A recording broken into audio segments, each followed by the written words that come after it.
نستعينه ونستغفره ونؤمن به ونتوكل عليه ونعوذ بالله من شرور أنفسنا ومن سيئات أعمالنا من يهده الله فلا مضل له ومن يضلله فلا هادي له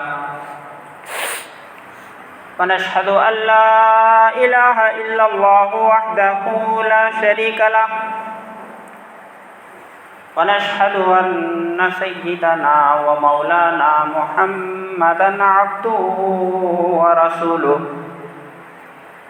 أما بعد فقد قال الله تبارك وتعالى في القرآن المجيد والفرقان الحميد أعوذ بالله من الشيطان الرجيم بسم الله الرحمن الرحيم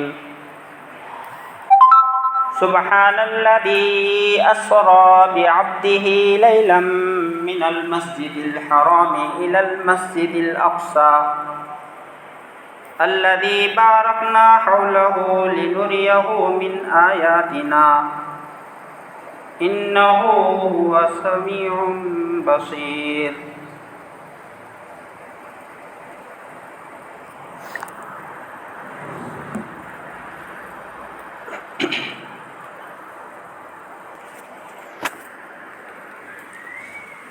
عزیز دوستو، بزرگوں اور دینی بھائیوں، اللہ تبارک و تعالیٰ نے انسانوں کی ہدایت کے لیے پیغمبروں کو بھیجا، اور پیغمبروں کو اللہ تبارک و تعالیٰ نے معجزات دیے، یعنی کچھ کرتب لوگوں کو دکھائے، کچھ ایسے کام جو عام انسان نہیں کر سکتے، وہ کام نبی کے ہاتھ سے اللہ تعالیٰ کرا کے بتائے، تاکہ ان کو معلوم ہو، ان کے لوگوں کو، کہ یہ عام آدمی نہیں ہے، یہ میرا خاص نبی ہے، میرا پیغمبر ہے۔ تو کسی نہ کسی نبی کو کوئی نہ کوئی معجزہ اللہ تعالیٰ نے دیا ہے۔ جیسے عیسیٰ علیہ السلام کو اللہ تعالیٰ نے مردوں کو زندہ کرنے ان کا ایک معجزہ ہے، اور بیماروں کو صحت مند بنانے کا، اور ایسے ہی اپنے ہاتھ سے پرندہ بناتے اور اس میں پھونک مارتے تو اڑ کے چلے جاتا۔ تو یہ معجزہ ہے حضرت عیسیٰ علیہ السلام کا۔ تو جس طرح اور بھی نبیوں کو اللہ تعالیٰ نے معجزات دیے ہیں، ایسے ہی اللہ تبارک و تعالیٰ نے ہمارے نبی حضور صلی اللہ علیہ وسلم کو ایک معجزہ نہیں، بے شمار معجزات دیے۔ آپ کے معجزات بے شمار۔ تو اس میں جو مین معجزہ ہے اللہ کے نبی صلی اللہ علیہ وسلم کا، وہ ایسا معجزہ ہے جو کسی بھی پیغمبر کو عطا نہیں ہوئی، اور قیامت تک کسی کو نہیں ہو سکتی۔ وہ جب سے آدم علیہ السلام بنے ہیں، اور جتنے یعنی 1.25 لاکھ انبیاء جو آئے ہیں، ان میں سے کسی کو بھی یہ معجزہ نصیب نہیں ہے جو اللہ کے نبی صلی اللہ علیہ وسلم کو اللہ تعالیٰ نے عطا فرمائی ہے۔ وہ کیا ہے؟ معراج کا معجزہ، اللہ کے نبی صلی اللہ علیہ وسلم کو اللہ تعالیٰ نے آسمان پر جو بلایا ہے وہ اللہ کے نبی صلی اللہ علیہ وسلم کا بہت بڑا معجزہ ہے۔ تو اللہ تبارک و تعالیٰ نے اس واقعے کا تذکرہ ان آیتوں کے اندر کیا ہے۔ سبحان الذی اسری بعبدہ لیلا من المسجد الحرام الی المسجد الاقصی الذی بارکنا حولہ لنریہ من آیاتنا۔ اس میں اللہ تبارک و تعالی فرماتے ہیں پاک ہے وہ ذات جو اپنے بندے کو راتوں رات لے گئی، اپنے بندے کو سیر کرائی۔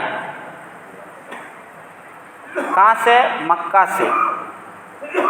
الی المسجد الاقصی، مسجد اقصی، مکہ سے لے کر مسجد اقصی تک آپ کو لے جایا گیا۔ اور کیوں لے جایا گیا؟ لِنُرِيَهُ مِنْ آیاتنا، اللہ تعالیٰ اپنی نشانیاں اپنے پیغمبر کو دکھانا چاہتے تھے، اس لیے اللہ تعالیٰ نے اللہ کے نبی صلی اللہ علیہ وسلم کو لے جانے کا فیصلہ کیا۔ تو جو انسانوں کو عموماً سوالات پیدا ہو سکتے ہیں کہ کوئی بھی واقعہ اگر پیش کرتا ہے، کسی چیز کا دعویٰ کرتا ہے، تو انسان کے ذہن میں کوشچنز، سوالات آتے ہیں۔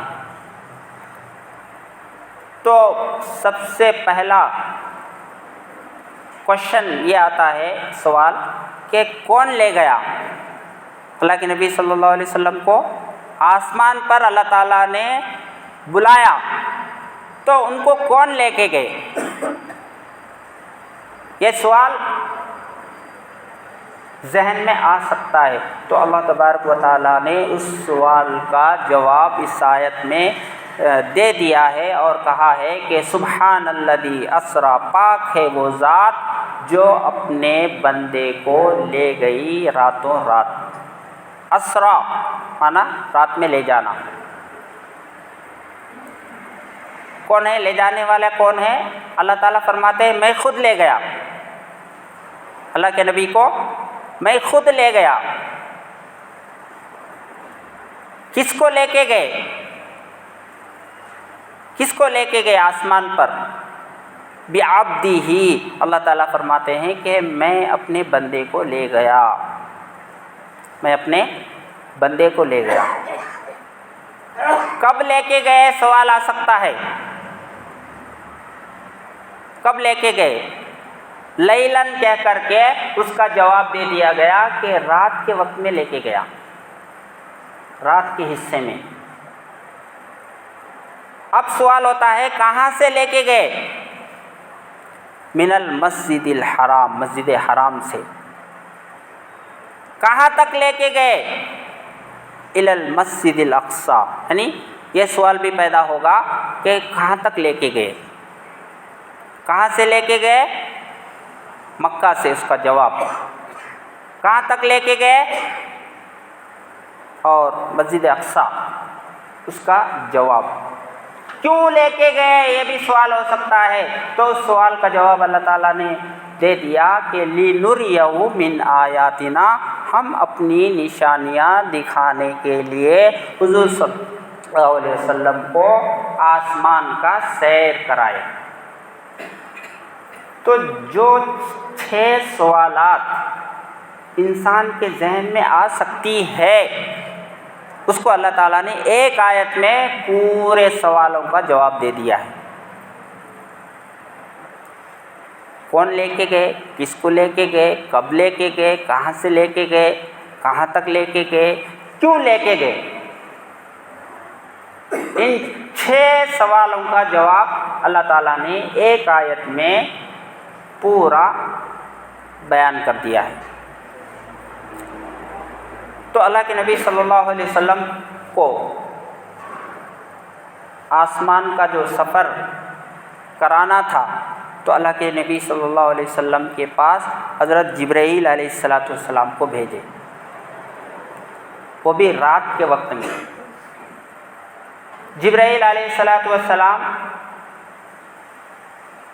جب آئے اللہ کے نبی صلی اللہ علیہ وسلم کے پاس، اللہ کے نبی صلی اللہ علیہ وسلم حضرت ام ہانی رضی اللہ تعالیٰ عنہ ان کے گھر میں آرام کر رہے تھے، اور اللہ کے نبی فرماتے ہیں میں بین الیقظتی والنوم، یعنی میں ابھی کچھی نیند میں تھا، میں ابھی کچھی نیند میں تھا۔ اس وقت جو ہے جبرائیل علیہ السلام آئے، تو جبرائیل علیہ السلام نے اللہ تعالیٰ سے پوچھا، اے اللہ، کیا میں حضور صلی اللہ علیہ وسلم کو یعنی دروازہ کھٹکھٹاؤں؟ آپ آرام کر رہے ہیں، کیا میں دروازہ کھٹکھٹا کر اٹھاؤں، آپ کو جگاؤں؟ اللہ تعالیٰ نے فرمایا کہ جبرائیل، میرا پیغمبر اس وقت آرام کر رہے ہیں اور کچھی نیند میں ہے، اور کچھی نیند میں آدمی کو جگائے تو سر میں درد شروع ہو جاتی۔ کچھی نیند میں آدمی کو جگائے تو ایک دم اٹھ گئے تو سر میں درد شروع ہو جاتی۔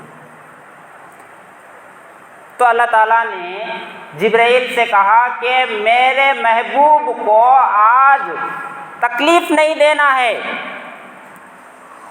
آپ اگر کنڈی مار کر اور کھنڈی کھٹکھٹا کر جگاؤ گے تو میرے نبی جو ہے وہ کچھی نیند میں ہے اور جاگ جائیں گے تو آپ کے سر میں درد شروع ہو جائے گا، آپ کا تکلیف مجھے پسند نہیں ہے، آپ کو تکلیف دینا۔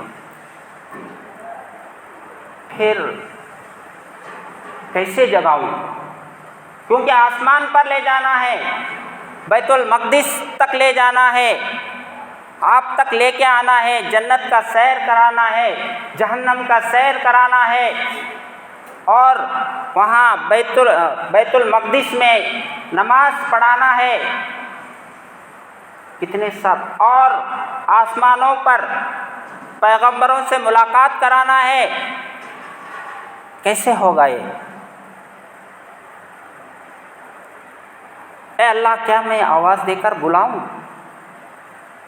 کیا محمد آواز دے کے بلاتا ہوں؟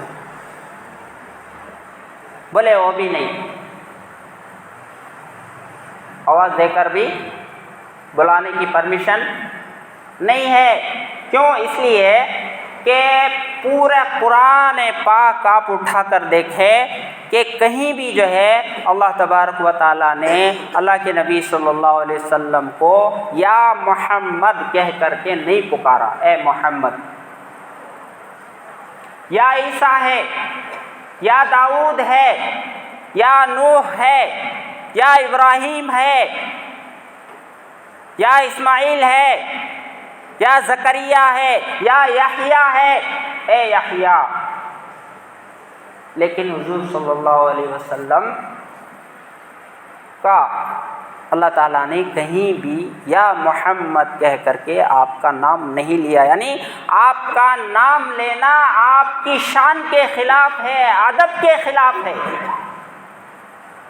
لہذا نام پکار کر کے ان کو جگانا نہیں ہے۔ پھر کیسے جگاؤں؟ کیسے لے جاؤں اللہ کے نبی کو؟ ٹھیک ہے، طریقہ میں ہی بتاؤں گا، جگانے کا، لے جانے کا طریقہ میں ہی بتاؤں گا۔ ایسا کرو کہ چھت سے سوراخ کرو، چھت سے کیا ہے؟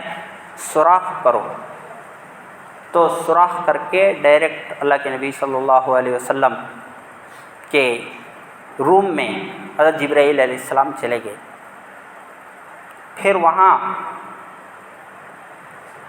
بتایا گیا کہ اپنے پروں کو اللہ کے نبی صلی اللہ علیہ وسلم کے پیروں پر مسلو، پروں کو لگاؤ، اللہ کے نبی صلی اللہ علیہ وسلم آرام سے جاگ جائیں گے۔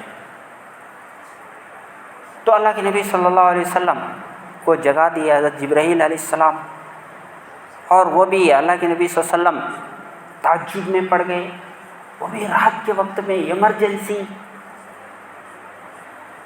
اچانک آپ آ گئے، پہلے سے اطلاع نہیں، کچھ نہیں۔ جبرائیل علیہ السلام نے کہا کہ اللہ نے آپ کو آسمان پر بلانے کا ارادہ کیا ہے، مجھے اور آپ کو جانا ہے۔ تو اللہ کے نبی صلی اللہ علیہ وسلم کو جگا کر کے وہاں سے مسجد حرام لے جایا گیا، ان کے گھر سے، ام ہانی کے گھر سے مسجد حرام کعبۃ اللہ بیت اللہ کے پاس آپ صلی اللہ علیہ وسلم کو لے جایا گیا، اور جنت سے ایک برتن لایا گیا تھا اور اس میں علم اور حکمت بھرا ہوا تھا۔ تو اللہ کے نبی صلی اللہ علیہ وسلم کو مسجد حرام کے پاس لے جا کر کے آپ کا بائی پاس سرجری کیا گیا، آپ کے دل کو چیر دیا گیا، آپ کے سینے کو چیر دیا گیا، آپ کے سینے کو کھولا گیا، اس کو زمزم کے پانی سے دھویا گیا۔ حالانکہ جنت سے بھی پانی لا سکتے تھے، بلکہ جنت کا پانی لا کر کے دھونے کے بجائے زمزم کے پانی سے آپ کے دل مبارک کو دھویا گیا۔ تو اس سے کیا بات معلوم ہوئی کہ جو زمزم کا پانی ہے وہ جنت کی پانی سے بھی زیادہ قیمتی ہے۔ اس کے بعد جو ہے آپ کے سینے کو پیک کر کے پھر سرجری کیا گیا۔ تو اوپن ہارٹ سرجری یہ اللہ کے نبی صلی اللہ علیہ وسلم کے طفیل میں آج لوگ یہاں تک پہنچے ہیں، جبکہ آپ کا اوپن ہارٹ سرجری جو ہے وہ 1400 سال پہلے ہی ہوا ہے۔ آپ کے طفیل میں آپ کی امت اب پہنچی ہے۔ آپ کی برکت سے دل کا سرجری کرنا جو ہے امت کو نصیب ہوا ہے۔ تو ایسے اللہ کے نبی صلی اللہ علیہ وسلم کو 4 مرتبہ سینے کو چیر کر کے اس کو دھو کر کے پھر اس میں فٹ کیا گیا، اور ظاہر ہے کہ آسمان پر جانا ہے، وہاں پر عجیب عجیب چیزوں کا نظارہ کرنا ہے، اللہ تعالیٰ سے ملاقات کرنا ہے، فرشتوں کا دیدار کرنا ہے، جنت کا نظارہ کرنا ہے، جہنم کا نظارہ کرنا ہے۔ تو دل جو ہے ان تمام چیزوں کو برداشت کر سکے، یعنی اس لائق ہو جائے دل، اس کے لیے جو ہے یہاں پر اس کے حساب سے اس کو تیار کر کے فٹ کیا گیا۔ تو اللہ کے نبی صلی اللہ علیہ وسلم جب سب کچھ ہو گیا تو براق ایک سواری لائی گئی، وہ سواری گھوڑے سے ذرا چھوٹا، کھچر سے ذرا بڑا، یعنی یہ گدھے کے جیسا، اس سے ذرا بڑا، اس کا سائز 4 پائے کا تھا۔ وہ اس کے اوپر اللہ کے نبی صلی اللہ علیہ وسلم جیسے بیٹھے تو وہ اچھلنے لگا، وہ کودنے لگا۔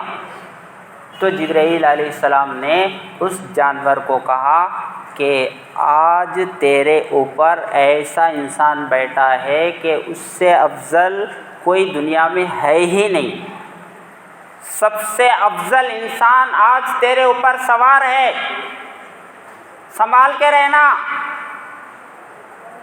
تو وہ پھر جو ہے اچھلنا، حرکت کرنا کم کیا اس نے۔ اس کی تیز رفتاری اتنی زیادہ تھی کہ وہ جہاں اس کی نگاہ پڑتی اس کا پیر رہتا، یعنی بہت سپیڈ، ہائی سپیڈ۔ ایسے سواری کا انتظام اللہ تعالیٰ نے اللہ کے نبی صلی اللہ علیہ وسلم کے لیے انتخاب فرمایا۔ تو اتنا تیز رفتار سواری اللہ کے نبی صلی اللہ علیہ وسلم کو جو دیے ہیں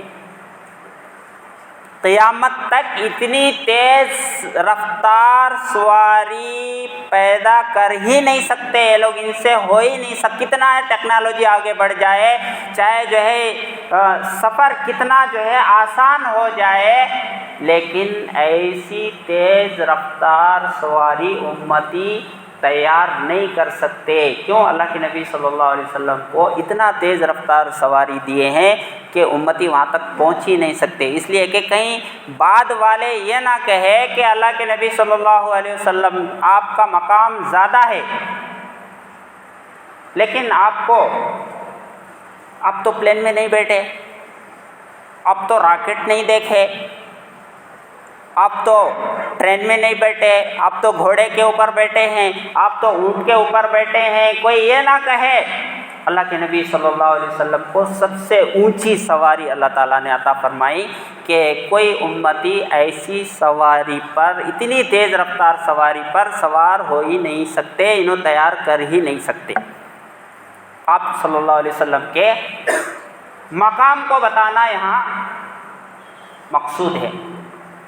پھر وہاں سے بیت المقدس گئے، وہاں پر تمام انبیاء اکرام ویٹنگ میں تھے، انتظار کر رہے تھے اللہ کے نبی صلی اللہ علیہ وسلم کا۔ تو اللہ کے نبی صلی اللہ علیہ وسلم جیسے پہنچ گئے، وہاں پر 2 رکعتیں اللہ کے نبی صلی اللہ علیہ وسلم نے ادا کی۔ تو اس میں بھی یہ پیغمبر ہے، یہ میسیج ہے امتیوں کے لیے کہ جو ہے تمام نبیوں کا امام اگر کوئی ہے تو وہ اللہ کے نبی صلی اللہ علیہ وسلم ہے۔ پھر وہاں سے الگ سواری کا انتظام کیا گیا، یہ براق تھا، براق یعنی برق، تیز رفتار سواری، جیسے آپ بٹن آن کرے تو فوراً جو ہے کرنٹ آ جائے، کتنے اسپیڈ سے آ جاتی، تو وہ اسپیڈ والی۔ وہاں سے سواری چینج کیا گیا اور رف نام کی سواری وہاں سے شروع کی گئی، رف اس کا نام، جو آسمان پر جانے کے لیے۔ تو آج یہ لوگ راکٹ کہتے ہیں، راکٹ بھی چونکہ ہائی اسپیڈ ہوتا ہے تو اسی سے چرائے ہیں یہ نام، راکٹ جو انہوں نے رکھا ہے وہ رف اسی سے نام چرائے ہیں۔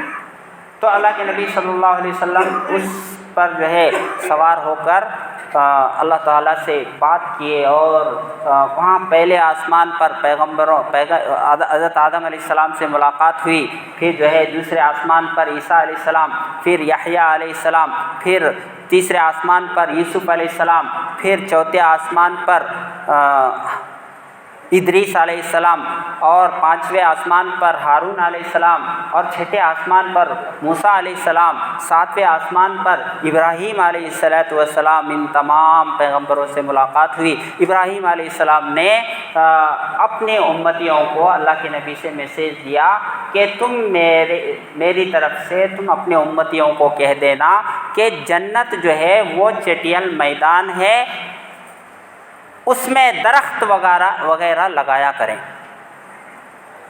تم اپنے امتیوں کو کہہ دو کہ جنت چٹیل میدان ہے، پلین ایریا ہے، اس میں جو ہے باغات لگانا ہے، اس کو گارڈن بنانا ہے، اس میں گھاس لگانا ہے، اس میں درخت لگانا ہے، تو تم اللہ کو یاد کرو، اللہ کا نام لو، یعنی سبحان اللہ، الحمدللہ، اللہ اکبر، لا الہ الا اللہ، ان کلمات کو پڑھتے رہیں تو وہاں ہمارا گارڈن بنتا رہے گا۔ جنت جو چٹیل میدان ہے وہ تیار ہوتے رہے گا، یہاں ہم جتنا اللہ کا ذکر کریں گے وہاں پر ہماری جنت اتنی خوشنما اور خوبصورت کے ساتھ اس کو سجایا جائے گا، یعنی ہمارے اعمال جو ہے وہاں اس کا اثر ہمارے دنیا میں کرنے والے نیک اعمال کا وہ ایفیکٹ جو ہے وہ جنت میں ہوگا کہ وہاں پر اس کو سجائی جائے گی۔ جیسا یہ عمل کرتا رہے گا وہاں پر ویسا اس کو مقام اس کا بڑھا دیا جائے گا، ویسا اس کا پیلس، اس کا رہنے کا گھر سجایا جائے گا۔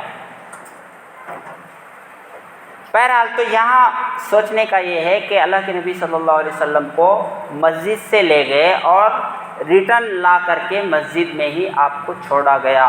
تو اس میں یہ غور کرنے کی بات ہے کہ مسجد کتنا امپورٹنٹ جگہ ہے.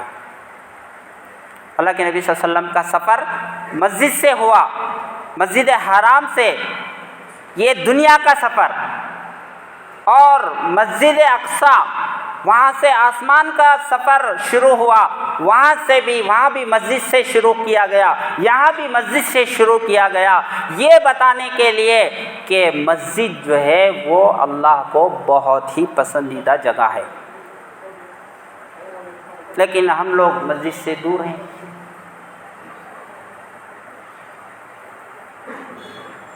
صرف جمعہ کو آباد ہوتے ہیں، آباد رکھتے ہیں، صرف رمضان میں مسجد کو آباد رکھتے ہیں. ایسا نہیں ہے، بلکہ اس کو 5 وقت نمازوں سے آباد رکھنے کے لیے اللہ تعالیٰ نے مساجد کو دیا ہے. تو ہمیں چاہیے کہ ہم، اور اللہ کے نبی صلی اللہ علیہ وسلم وہاں پر جو نماز ادا کیے ہیں اس میں بھی یہ میسیج ہے کہ نماز بہت ہی قیمتی عمل ہے. دوسرے اور بھی اعمال ہو سکتے، وہ نہیں کرایا گیا، ذکر نہیں کرایا گیا، تلاوت نہیں کرایا گیا، بلکہ وہاں نماز کا عمل جو ہے کرایا گیا ہے، یہ بتانے کے لیے کہ نماز جو ہے وہ دین میں بہت مین چیز ہے.